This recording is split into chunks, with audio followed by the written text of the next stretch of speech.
all, I would describe myself as kind of a visual person. And that's what drew me to broadcast news in the first place. I was very much into art when I was a kid. That was my favorite thing, art and theater, actually. And I loved English. And so when I was trying to think of what I wanted to do when I grew up, I literally put those together and mashed them together and said, oh, what marries all of those? And I'd already started tinkering with the radio a little bit. I just thought, you know what? I think telling a story visually is more my style. And so I looked for universities that had a good journalism program. And I found the University of Georgia, which is still currently ranked like in the top 5 journalism programs in the country. So I was really fortunate to be able to get into that program. From cave drawings to family histories to stories around the fire, humans crave order among chaos, connection amid isolation. So we tell stories. Our mission at the Storytellers Network is to bring the art of story to the masses. Whether you're in marketing, you're an entrepreneur, or you're developing your own personal brand, telling your story effectively can make the difference between celebrating milestones and collecting unemployment. The Storytellers Network strives to help storytellers tell their stories so you can learn from the best. Now, your host, the inbound evangelist himself, Dan Moyle. Welcome to the Storytellers Network podcast. I'm your host, Dan Moyle. I'm so glad you're joining me today. In this episode, season 4 of the Storytellers Network, we hear from the weekday co-anchor of 7 Action News this morning on Detroit's ABC affiliate WXYZ from 4:30 until 7 every morning. That's early, which is where all this kind of comes together. She actually joined WXYZ back in 2007 as an anchor, reporter, multimedia journalist, and as a cheerleader of Channel 7's #Early Risers on Twitter and Facebook. And that's why I wanted to talk to Alicia Smith. I've admired Alicia's social media usage over the years. Her authenticity and her willingness to share the behind-the-scenes stories really helps make news real and humanizes this entire media machine that we always talk about. She's also an award-winning storyteller. Alicia is a 3-time Emmy Award winner who has been recognized for both her anchoring and her reporter. And today, you get to hear Alicia's story. Now, as we get into that conversation, a quick reminder to visit thestorytellersnetwork.com for more episodes from past seasons, for how to contact me, and for other resources to help you tell your story and to inspire you. And if you're new, text Storytellers to 31996 to subscribe. You'll get a nice little text back, a subscribe button, real easy. That's Storytellers to 31996. Now, let's get to those stories. Thanks for joining me today, Alicia. I appreciate you taking time to talk to the Storytellers Network listeners. Well, it is my pleasure, Dan. Great to see you. It's been a little while, so I'm looking forward to chatting and catching up. Now, I think of you as a storyteller, especially because, you know, as a reporter and as an anchor, you're telling other people's stories and highlighting them. Have you always been a storyteller? I think in many respects I have. First of all, I would describe myself as kind of a visual person. And that's what drew me to broadcast news in the first place. I was very much into art when I was a kid. That was my favorite thing, art and theater, actually. And I loved English.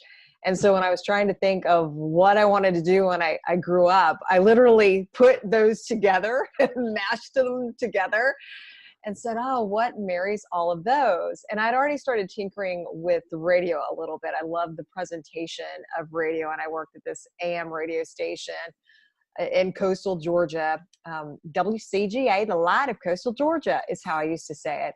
That was a long time ago. I was in high school. But I just thought, you know what? I think telling a story visually is more my style. And so I looked for universities that had a good journalism program, and I found the University of Georgia, which is still currently ranked like in the top 5 journalism programs in the country. So I was really fortunate to be able to get into that program. Wonderful instructors there. I just went to the retirement of one of my associate professors that I just adored, David Hazinski, who taught me so much. And I just kind of cut my teeth there. They did a lot of hands-on learning. Definitely they threw you into the fire a little bit in terms of you had to go out and do stories, in your final senior projects. And we put on a newscast and we were even live on TV. So that was a wonderful opportunity. And they also were very big on encouraging their students to get as many internships as possible, not just one. Yeah. And so because of that, I had an internship every single summer during college. I also would have like a part-time job, Food Lion, or I was a hostess at Coconut Willie's one summer, that kind of stuff. But I had an internship every single summer, and only one of them was paid. And that was my very last one. And that's where I got my first job at this very teeny tiny station, WBSG in southeastern Georgia, in Brunswick, the mainland city there where I graduated from high school. So that worked out. But it was very important to kind of get an idea of what I was getting into. And I won't lie, I was so green when I was just starting. And when I was first telling stories, I was trying to do my best to, have a good interview and shoot focused video and make sure I white balanced, because I was a one-man band. Yeah. And so I was shooting my own video and editing it and then delivering it on the air. And, I made a lot of mistakes. I absolutely did. And that's part of learning. Absolutely part of learning. And one of the things I learned to become a better storyteller is you have to be a good listener. And that takes some practice, and that takes sometimes years to really start to hone that skill. And I definitely can say I've become a better listener over these many years. And what I find fascinating is that two things. Number one, Mm-hmm. you knew pretty early on what you wanted to do and you went after it. So Mm-hmm. like, not that you're going to be an author or a poet or something kind of storyteller in that way, but you knew you want to do that. So that's amazing. How did you just kind of know that? I mean, did you talk to a lot of people, or? I have to credit my parents. I'm going to get choked up here Yeah. because I was that kind of geeky kid. I was really close to my parents. I would talk to them every night, before they'd go to bed. They're like, Alicia, please, go to bed. But I was super close to them. And I did have some good friends, but I was probably a little awkward, still trying to find myself. But for whatever reason, I just gravitated toward these opportunities, maybe to give a presentation in front of the class or write a good paper, or I would try out for theater and I would, only get the chorus parts. I would never get anything because I can't sing or the flip. But, I just like the idea, maybe just a skosh of performance and acting thrown in there. But there was something about being able to do all of it with broadcast news, the presentation part of it, the writing. I'm very much into writing. I'm a total grammar nerd. And also painting a story through pictures. And, I used to put together very ornate scrapbooks. And then once I had the opportunity to do video, I'm like, oh, I mean, how cool is that? And now in this day and age where people have smartphones and they can quickly edit on their smartphone, I don't know what I would have done had I been like a high schooler now with the smartphone. I would have been out of control making videos every minute I could. Yeah, absolutely. That's incredible. How technology kind of makes that. I mean, it kind of democratizes it in one sense, but it also empowers the professionals to do so much more. Oh, it's so true. It's so true. And just to jump back on something I was just going to say about my parents, when I had this crazy idea that I wanted to go and broadcast news, be a broadcast news anchor and reporter, they were like, okay, you go do that. And when I went to the University of Georgia, I had a loan, an academic loan. And I will never forget this for as long as I live. I always had to interview with the loan officers every year to make sure they approved of me as a student and that I was upholding, all the academic standards that they wanted me to adhere to. So I was a good person for this loan and they weren't wasting their money. And when I was about to, apply for the broadcast news program as a junior, and I had, really good grades, I studied super hard, they were like, well, you know what? You're not going to make very much money in broadcast news, so we need you to change your major. And I was like, what? And I was devastated, called my parents, and they said, no. I mean, I was in tears. And they're like, no, don't change your major. That's what you want to do. You do it. And he was right. When I graduated from college, I think I was making $12,500. And obviously that was a long time ago. That was in, the early to mid 90s, but it was nothing. It was like the poverty level. And I was living with my parents for the first 2 years. So they were more than supportive, because journalism is a tough road. And a lot of people, those first 2 years are so hard. I had a lot of friends who didn't make it, but I absolutely loved what I was doing. It was hard, but thanks to the support of my parents, I was able to get through it. And after a couple of years at home, I finally got out, moved to another city, got a roommate, and I was really on my own. But yeah, so that it was that early kind of support system for my parents, because they knew how much I wanted to do this. That was enabled me to make it. That's amazing. That's so nice to have that support system. I know, it is. One of the things I hear you say, Alicia, what I heard you say earlier was, as you were describing what you did in that first job, a one-man band, as it were, to me, it sounds like being a storyteller may take many different kinds of skills and things to learn. So for listeners thinking, yeah, I love to tell stories, how do you learn those skills to help you be a better storyteller in this multimedia world? That's an excellent question. I think one thing that absolutely helped me was the fact that I learned to do all of the jobs. I learned how to go out and shoot video, and I learned how to edit it, both tape to tape and then nonlinear. I learned how to write a story. I learned how to deliver it on air. I could run the prompter. I could pretty much do everything but run the live truck. Couldn't do that. Could not do that, and I respect everyone who can.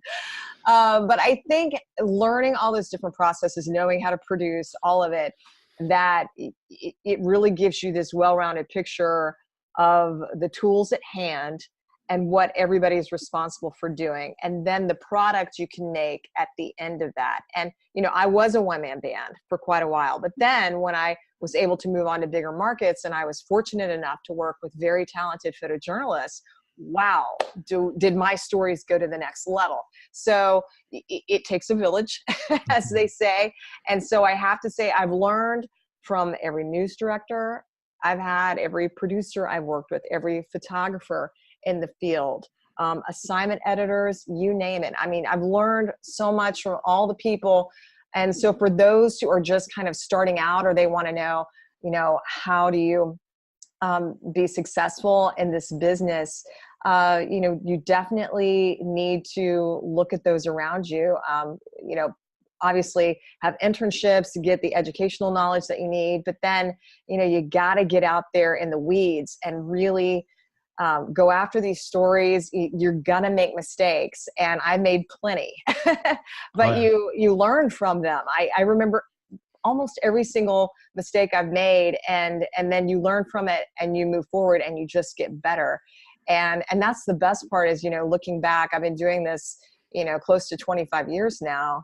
And I can't tell you any one story that was remarkable. All of them touched me in different ways, whether they were just, news of the day and you met someone who just got into a car accident, to something, like two sisters who were just reunited. I did a story not too long ago on Channel 7, and by chance meeting after 50 years, they found out we're related. I mean, so crazy things like that. It has been a wonderful ride, but you do literally, in not even realizing it, keep learning. I'm still learning to this day.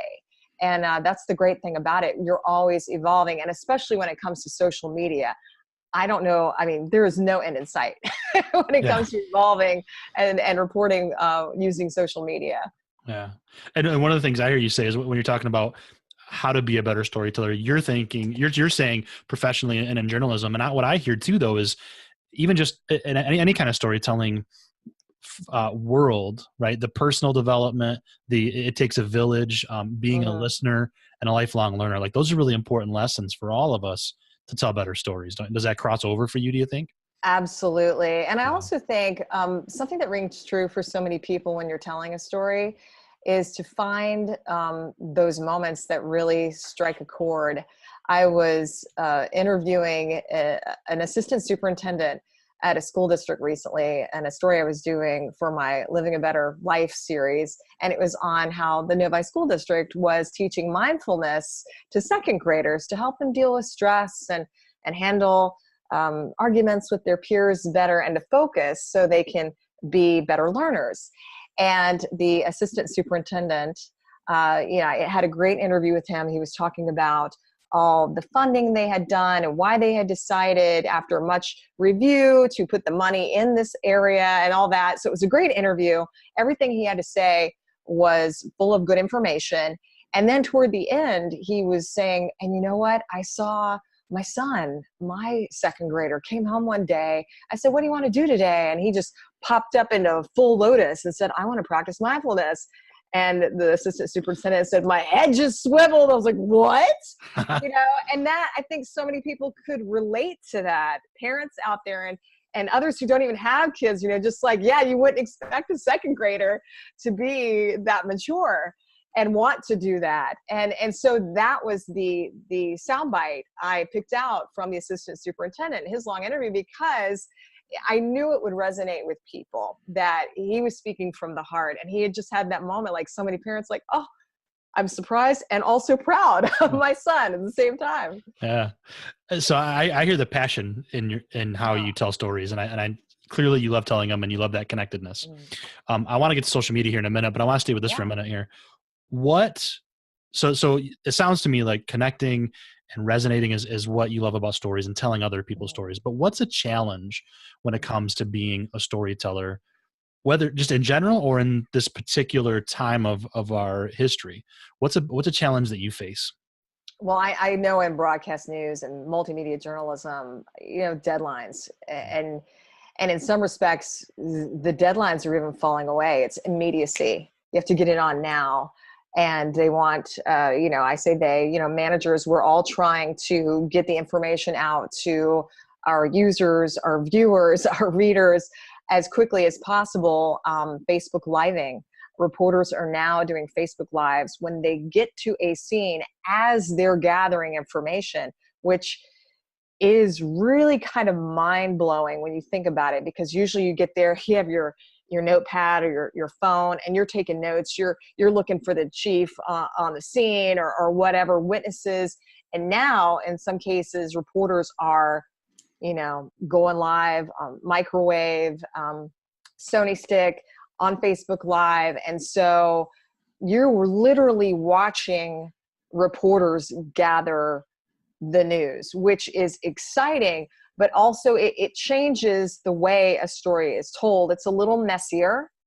And I suppose that's okay, because people know what they're getting. They know this is happening. And I think people are a little more forgiving in this day and age if the video is shaky, if it's not quite in focus, if you're just asking somebody's name as you're walking up, please spell that for me, and what's your title, and that kind of thing. It is definitely more immediate. And so when we, over the years, worked so hard to craft a story and make it just right before we deliver it to viewers on a plate, whether it's at, 6 p.m. or we tweet it out or we post it on Facebook or our website, now you are, I think, having the challenge of, delivering the news and kind of telling the story at the same time. There's not really a time to go back and pick the perfect soundbite. It's all hanging out there. So I think for our crews in the field, I have so much admiration for them. Obviously, I anchor 4.5 hours of news every morning. And so I'm in studio longer than I'm out in the field. I still do report every week. But for those who hit the ground every single day, turning 2 or even more stories a day, I bow down to them. It is such a hard and challenging job. I salute them every second of the day. No kidding. And I gotta believe too, it's difficult as you're going and doing those lives and you're trying to be first and also be accurate and be, have the integrity that we're all up against the attention and not so much the span. Cause we sit down and watch a 3-hour movie, right? Right. But it's that attention, the keeping it, that's so important. How do you see that? How have you seen that change over your almost 25 years of doing this? You know what? Netflix is our biggest nemesis right now in news. I'm telling you, and I'm right there with you. I want to come back. I'm going to binge watch my Game of Thrones, and I will check in on the news later. I think a big thing is a lot of people, because they are right in front of their laptop, their computer, their smartphones all day long, and they have their apps where they're getting push notifications of news events that are happening throughout the day. I do believe that people think, oh, I'm consuming the news and I know what's going on, which absolutely, you're getting push notifications from sources that you find credible and that you're interested in, and that's fantastic. But the days of sitting down, I mean, I used to go to Leo's Coney Island and I would sit and have breakfast and I'd flip through the paper. My fingers would get dirty from the ink, and I loved that. And I felt like if I went from the beginning to the end, I had read the news of the day, in my favorite publications. And you do not see that anymore. People, I think, pick and choose kind of what their news is, which in a way is fantastic. They're reading what they want, they're consuming what they want. But for us as journalists, we have to work really hard to get their attention, or I should say we're working harder to get their attention now more than ever, especially because people have so many more options for their time, whether it's, just their work email, it can be very demanding, to coming home and, hey, you want to just play some video games? That's fine too. So, but when you think of that and, all the screen time we have, at some point people have to unplug, they have to sleep, they have to get their kids ready for school. And that's where in the morning show, we hope that they tune into us. But yeah, everybody's attention is just so in demand on so many platforms. It's mind boggling sometimes. Yeah, absolutely. So in this season, I'm talking to social media storytellers is what I'm calling it, but it's anybody who tells a story and then uses social media. Now, when you and I were together, Alicia, way back in the days at WWMT in Kalamazoo. Woo woo! News Channel 3. Yeah, baby. Social was very, very new. When you left and went to Detroit, I followed along and I watched you grow and what you did and everything. And I remember back then, Twitter was brand new. Hardly anybody was using it. Now it seems like you're almost required to. But you were using it back then and doing it very well, and did used hashtags like back channel. Now you're a big cheerleader of early risers. Has that been purposeful on your part? Was it something you kind of just natural at? How did social media become such a great tool for you as a storyteller? Excuse me, I'm so sorry. That's all right. Good question.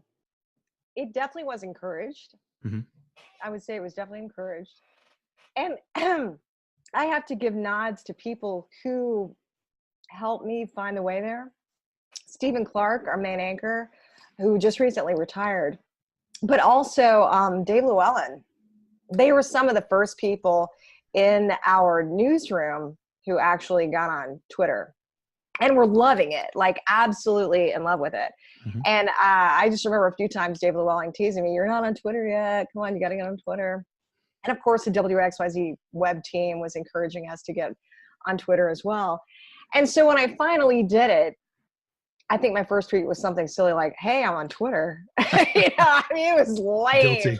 Guilty. It was so lame.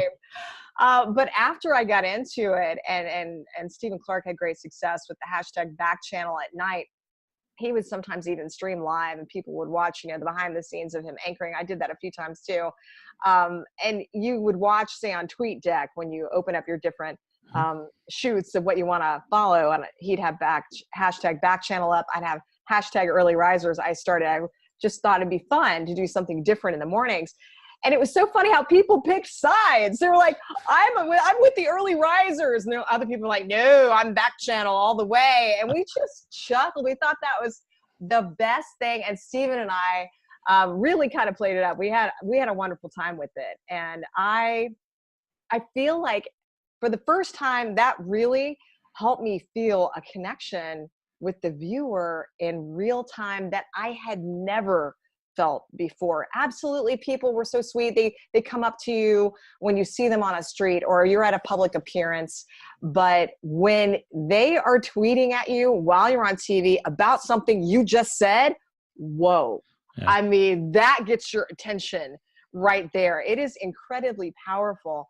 And then, you start, responding and interacting in real time. And it actually got to the point, like one of our directors called me, tweet queen. It's like, you're about to have a read here. You're tight shot on camera 3. Would you please look up after your tweet and read the story? And I was like, of course.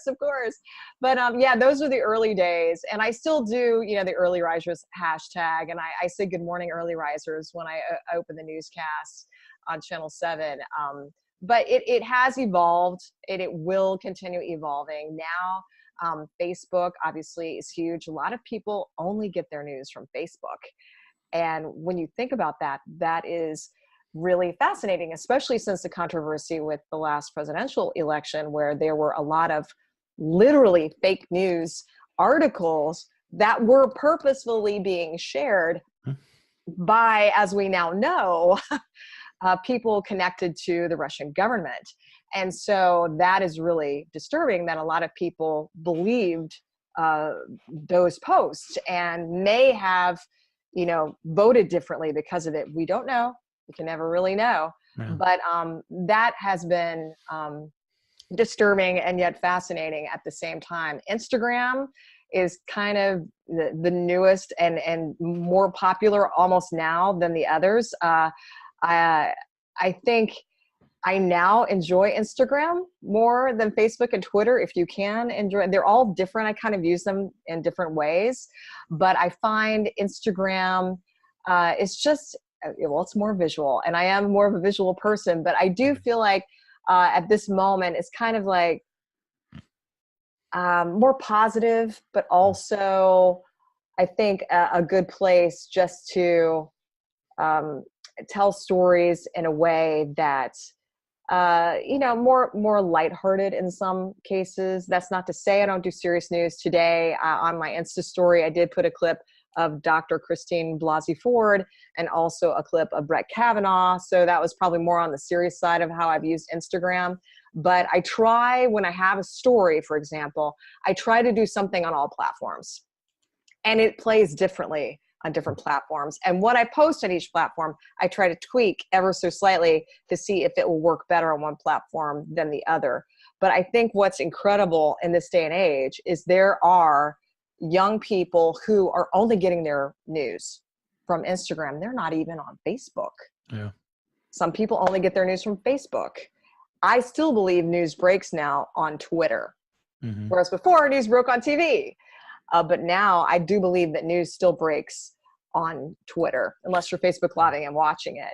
But yeah, just to see all of that transform and explode here in the last decade has been incredible.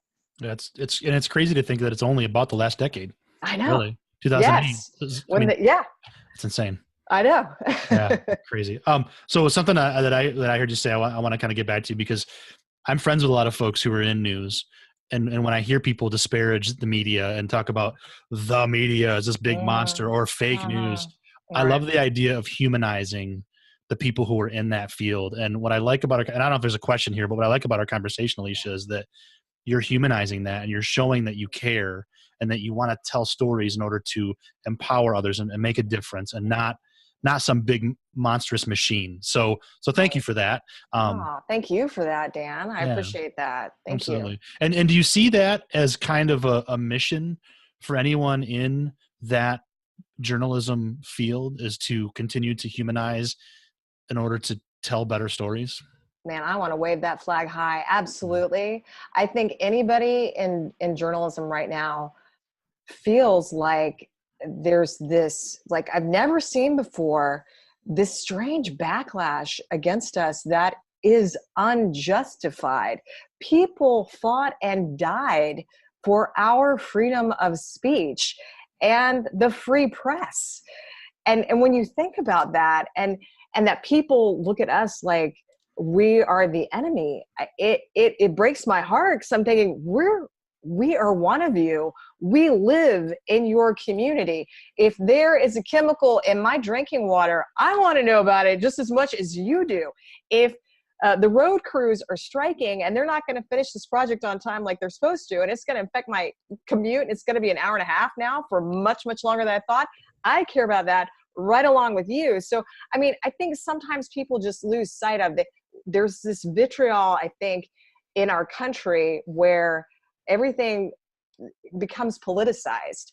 And I would just like to remind people that the media, the bulk of the media out there, I'm not talking about the cable news folks who are paid to have opinions and have a roundtable and discuss and be provocative. I'm not talking about that. That absolutely has its place. And, I respect that. I'm talking about the people who are delivering the news, who are going to the city council meetings, who are going to your water and sewer board meeting, who are FOIAing documents to find out and, shine the light on corruption in your county.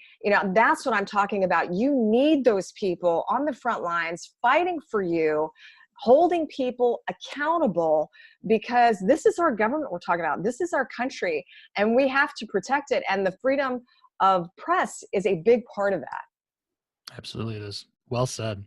Thank you. I'm fired up now, Dan. You are. I could go on for hours, but we don't have that kind of time. I want to give you one last chance, one last question here. I like to end on this one, and hopefully I get you. If somebody told you, Alicia, you are done telling stories, okay, what would your last story be? Oh, how would you go on? Seriously. Oh gosh. What would my last story be? Or what would it look like? How would you want to go out? What would that be for you? Right. Gosh, you know what? I think it would have to be something about, if it's here, it would have to be something about like a love letter to Metro Detroit and Michigan. I was in Kalamazoo, Grand Rapids for 5 years, as you know, and then I've been here in Metro Detroit for 12 years. I met and married my husband here. I'm putting down roots here. I love it. And people have been absolutely gracious and welcoming to me. I mean, obviously, we're all homers. Once you're here, you have that Detroit pride and that Michigan pride. Mm-hmm. And I wasn't sure, having not been born here, if I would be accepted. And I have been. People are wonderful. They are absolutely wonderful. Michiganders are some of the most generous people you'll ever meet. Anytime, we have the Mega March for Animals for the Michigan Humane Society coming up. People come out of the woodwork to come walk with us, whether it's Race for the Cure in Detroit or even in Kalamazoo. We always had folks show up for that and support great causes. You name it, Make-A-Wish, Michigan, Epilepsy Foundation of Michigan, some of the causes that I've been, fortunate enough to work with. And now the Sky Foundation to fight pancreatic cancer, just some of the many organizations I've worked with, Habitat for Humanity. I absolutely feel like people have opened up their arms and welcomed the efforts that myself and my colleagues have done to try to better the community and tell the best stories we could.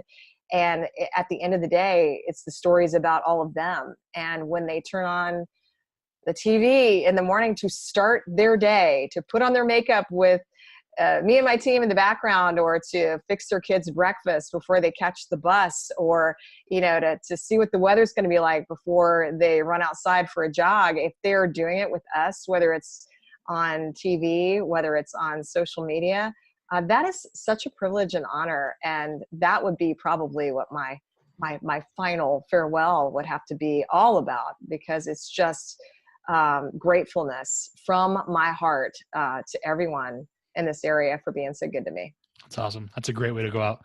I love that Michigan pride. Yeah. Well, welcome. Even though you weren't born here, we love having you here. Thank you so much, Dan. Awesome. And it's great to see you too. It's been a pleasure having you on the show. I'm going to put links to your social media and all that in the show notes. So thanks for taking time today, Alicia. Absolutely. Fantastic to see you again, Dan. Great luck to you. I just want to thank my guest, Alicia Smith. What a great conversation. So nice to catch up with somebody and to hear the behind the scenes on somebody who is an effective social media storyteller. You can visit Alicia online and her social channels and on the website at WXYZ. All those links are in the show notes. So there you go. And if you enjoyed the episode, you can go ahead and share it on that social media as well, right? Twitter, Facebook, Instagram, wherever you want to share it. Always helpful and appreciated. And hey, if you're new text Storytellers. I'm going to stutter for a minute here. Text the word Storytellers to 31996 to subscribe, and you can get new episodes delivered to you every Monday morning. And please consider leaving us a review if you like what we're doing. Hey, until next time, here's to telling our stories and having those stories to tell. Cheers.